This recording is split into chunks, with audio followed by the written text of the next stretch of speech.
ये मास्क और PP kit जैसी सुविधा के अंदर दलाली खाने वाले ये भारतीय जुमला पार्टी के दलाली नेता, देश का सौदा करने वाले गद्दार सावरकर की औलादे आज देश का सौदा कर रही हैं। और जब तक ये आपके और हमारे हाथ में कटोरा नहीं थमाएंगे ना कि ये लोग कटोरा और मांगो भीख, तब तक ये इनका बेचने का प्रोसेस जारी रहेगा। उस सावरकर के चेलो, अगर माँ का दूध पिया है तो आज चाइना पे बम फेंक के दिखाओ, पाकिस्तान पे बम फेंक के दिखाओ, तब मानूंगा कि आपके अंदर देशभक्ति का खून बह रहा है, देशभक्ति का लहू बह रहा है। कश्मीर से कन्याकुमारी तक पूरी भारत माँ का सौदा करने वाले ये भारत के दलाल डीलर, हमने सोचा था कि हमने प्रधानमंत्री के रूप में एक लीडर को चुना है, पर ये तो डीलर निकला जो भारत माँ का सौदा कर रहा है और भारत माँ के आंचल में झांक के देख रहा है, उनके दामन में झांक के देख रहा है कि अब इसमें बेचने के लिए बचा तो बचा क्या है। ये आसाराम, राम रहीम, ये सावरकर के चेले इस देश को बेच देंगे। ये हिटलर और मुसोलिनी के वंशज इस देश का सौदा करने में लगे हैं, भारत माँ का सौदा करने में लगे हैं। मोदी जी, मैं आपसे कहना चाहता हूं कि आप रेलवे बेच दीजिए, एयर इंडिया बेच दीजिए, बीएसएनएल बेच दीजिए, एमटीएनएल बेच दीजिए, सब कुछ बेच दीजिए, जरूरत पड़े तो अंधभक्तों की किडनी भी बेच दीजिए, क्योंकि आप वही बची है बेचने के लिए। लेकिन आप इस देश को मत झुकने दीजिएगा। कोरोना के नाम पर जो इसने फंड वसूला है, उस फंड का इस्तेमाल नेताओं की खरीद फरोख्त में और लगातार अपने पीएम के कार्यालय बनाने के लिए ये इस पैसे का इस्तेमाल कर रहे हैं। इन्हें शर्म नहीं आती? ये बहन बेटियों के साथ में डांस करते हैं और कहते हैं धार्मिक कार्यक्रम था। इनके नेताओं को जब तक शर्म नहीं आएगी, जब तक उस जगह पर इनकी बहन बेटियां नहीं होंगी।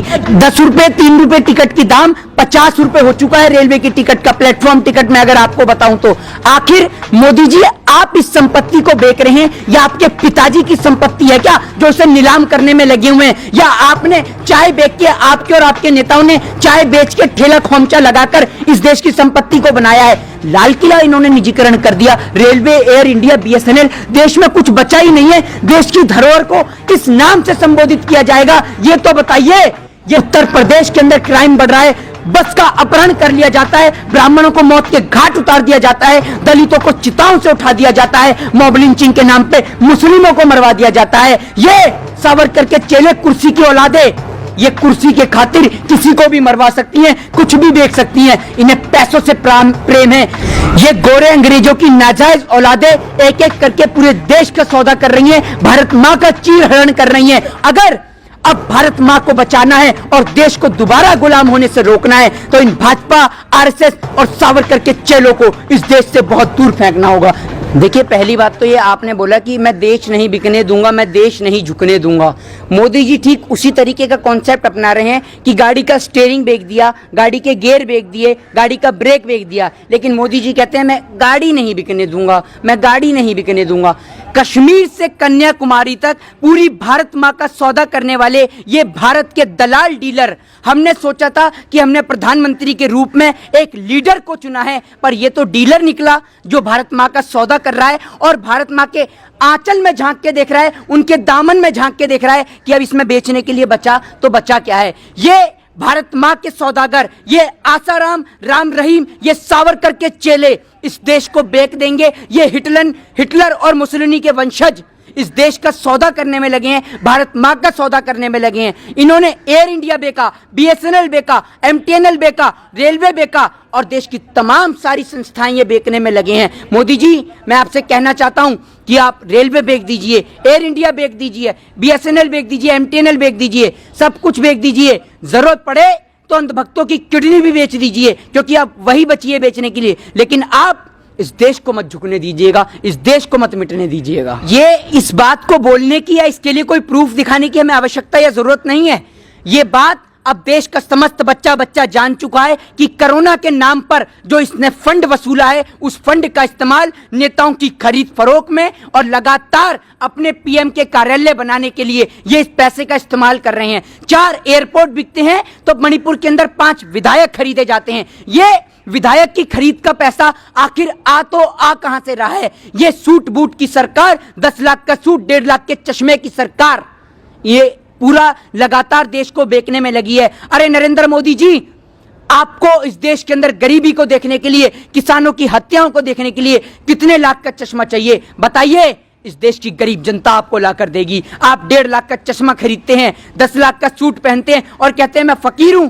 अरे ऐसा फकीर पूरे देश को बना दीजिए आप। ये कह रहे हैं कि पीएम अब खाते में पैसा नहीं बचा हुआ है, सरकार के पास पे फंड नहीं है। अगर सरकार पे फंड नहीं है तो आखिर कैसे ये कार्यालय बनने हैं, इनका फंड कहां से आ रहा है? और लगातार पीपी किट का घोटाले का पैसा, मास्कों का घोटाले का पैसा इनके नेता कहां लेकर जा रहे हैं? इन्हें शर्म नहीं आती? ये बहन बेटियों के साथ में डांस करते हैं और कहते हैं धार्मिक कार्यक्रम था। इनके नेताओं को जब तक शर्म नहीं आएगी, जब तक उस जगह पर इनकी बहन बेटियां नहीं होंगी। ये लगातार देश की बहन बेटियों की इज्जत आबरू के लिए खतरा बने बैठे हैं। आज बहन बेटियों को बचाने की जरूरत है तो इन भाजपा के वैश्य दरिंदों से। एक एसडीएम डीएम लाठी मारता है, डंडे मारता है मास्क न लगाने वालों के खिलाफ, और जब कोई बहन बेटी के साथ में बलात्कार करता है, उसके साथ में अपराध करता है, तब इनकी लाठियां और इनके डंडे जानते हैं क्यों खामोश हो जाते हैं? क्योंकि बलात्कार करने वाला इनकी पार्टी का नेता कुलदीप सिंह सेंगर होता है, चिन्मयानंद होता है, नित्यानंद होता है, जिनको ये लोग देशभक्त समझते हैं। क्यों आखिर मेरे भारतवर्ष के अंदर अक्षरधाम मंदिर पे हमला हो, उरी हमला हो, पठानकोट हमला हो, इनकी डेट, इनकी तारीखें मिलाकर देखिए चुनावी डेट से। ये सारे हमले चुनाव के समय पे ही क्यों होते हैं? और आज इस देश के अंदर कश्मीर से कन्याकुमारी तक पूरा भारतवर्ष चल रहा है। पूरे भारतवर्ष को ये नीलाम कर रहे हैं, भारत माँ का सौदा करने में लगे हुए हैं, और हम इस भारत माँ का सौदा हरगिज नहीं होने देंगे। अरे आप क्या जानते हैं इस देश के इतिहास के बारे में? 14 साल की उम्र में भगत सिंह ने फांसी खाई थी, सिर्फ इस कारण से कि उन्होंने असेंबली के अंदर बम फेंका था। अरे आप सावरकर के चेलो, अगर माँ का दूध पिया है तो आज चाइना पे बम फेंक के दिखाओ, पाकिस्तान पे बम फेंक के दिखाओ, तब मानूंगा कि आपके अंदर देशभक्ति का खून बह रहा है, देशभक्ति का लहू बह रहा है। ये अपने कार्यालय बनाने में लगे हुए हैं। सफाई कर्मचारी को पैसा देने के लिए इनके पास पैसा नहीं है, डॉक्टरों को पैसा देने के लिए इनके पास पैसा नहीं है, रेलवे में भर्तियां नहीं निकाल रहे हैं और अपने लगातार सब चीजों को नीलाम करने में लग रहे हैं। मोदी जी, आप तो कहा करते थे मैं कुछ नहीं बिकने दूंगा, कुछ नहीं। वो तो शुक्र मानिए कि मोदी जी ने कहा है कि मैं 18 घंटे काम करता हूं। शुक्र मानिए इन्होंने 24 घंटे का नाम नहीं लिया, नहीं तो हम लोग सड़क पे आ जाते, हम जानवरों का शिकार करने लग जाते। वो तो शुक्र है 18 घंटे काम करते हैं। मोदी जी, आपसे अनुमति है कि 24 घंटे काम मत कीजिएगा, क्योंकि जब 18 घंटे में आपने आधा देश बेच दिया तो 24 घंटे में तो आप पूरा देश बेच देंगे। ये इस देश के अंदर मैं आपको बता दूं, कोविड की स्थिति में लोगों के पास खाने को रोटी नहीं है। ये बीजेपी के नेता बैट हाथ में लेकर क्रिकेट खेलने के लिए सड़कों पर निकलते हैं, सूट बूट पहनकर निकलते हैं, शादी समारोह में नजर आते हैं, कोविड का उल्लंघन करते हुए नजर आते हैं। ये मास्क और पीपी किट जैसी सुविधा के अंदर दलाली खाने वाले ये भारतीय जुमला पार्टी के दलाली नेता, देश का सौदा करने वाले गद्दार सावरकर की औलादें आज देश का सौदा कर रही हैं, और अब इस देश का सौदा हम हरगिज नहीं होने देंगे। देश को हरगिज इन जुल्मी दरिंदों के हाथों नहीं बिकने देंगे। भैया 10 रुपए 3 रुपए टिकट की दाम 50 रुपए हो चुका है रेलवे की टिकट का। प्लेटफॉर्म टिकट में अगर आपको बताऊं तो आखिर मोदी जी, आप इस संपत्ति को बेच रहे हैं या आपके पिताजी की संपत्ति है क्या जो इसे नीलाम करने में लगे हुए हैं? या आपने चाय बेच के, आपके और आपके नेताओं ने चाय बेच के ठेला खोमचा लगाकर इस देश की संपत्ति को बनाया है? लाल किला इन्होंने निजीकरण कर दिया, रेलवे, एयर इंडिया, बीएसएनएल, देश में कुछ बचा ही नहीं है। देश की धरोहर को किस नाम से संबोधित किया जाएगा ये तो बताइए।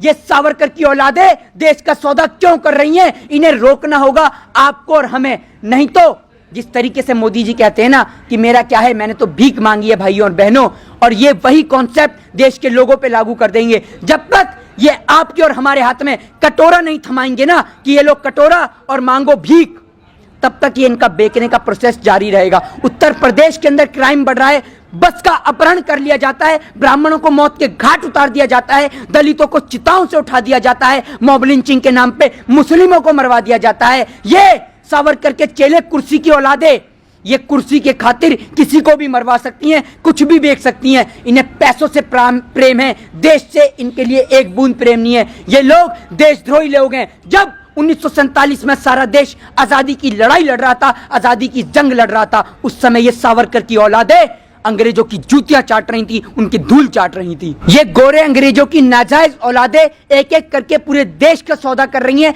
भारत माँ का चीर हरण कर रही हैं। और ये बात करते हैं आरक्षण की, भैया आरक्षण किस में दोगे ये तो बताइए। रेलवे और तमाम संस्थाएं तो आपने बेच दी, और पहले लोग पूछते थे कि बैंक में पैसा कब डबल होगा, और अब ये नहीं पता चलता कि कौन सा बैंक कब डूब जाए, किस समय डूब जाए। बैंकों के अंदर लोगों का पैसा सुरक्षित नहीं है। इन्होंने बैंकों की वो हालत कर दी कि लोग अपने पैसों के लिए मोहताज हो गए, दर बदर की ठोकरें खा रहे हैं। और नोटबंदी के समय में जिन लोगों के घर में शादी थी, अरे जाके देखिए तब आपको पता चलेगा। ये इनके घर परिवार है नहीं, ये घर परिवार इनका होता तो इन्हें पता चलती कि घर परिवार की कीमत क्या होती है। एक किसान आत्महत्या कर रहा है, उसको मुआवजा नहीं मिलता है। एक किसान के मरने के बाद लाख रुपए उसके घर पे पहुंच सकते हैं, लेकिन उसके जीते जी से 1 रुपया नहीं मिल सकता। इस सरकार में कोई भी सुरक्षित नहीं है। और अगर अब भारत मां को बचाना है और देश को दोबारा गुलाम होने से रोकना है, तो इन भाजपा, आरएसएस और सावरकर के चेलों को